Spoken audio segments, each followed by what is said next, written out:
ఆత్మవత్ సర్వభూతేషు యపశ్యతి సపశ్యతి. అలా ఎలా చూస్తావో అలా చూడడం నేర్చుకో. అలా చూడడం నేర్చుకున్న నాడు ఎన్నడూ కూడా లోకంలో దొంగ బుద్ధి కలగదు. ఇంకొకరిది పుచ్చుకోవాలనేటటువంటి తాపత్రయం నీకు కలగదు.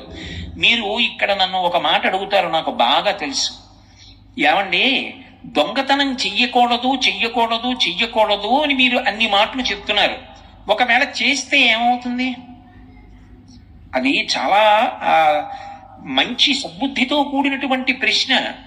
నేను దొంగతనం చేసి ఇంకొకరి సొత్తు నేను సంపాదిస్తే ఏమవుతుంది అప్పుడు? ఇక్కడే శాస్త్రంలో ఒక అత్యంత గంభీరమైనటువంటి విషయం దాక్కుని ఉంటుంది.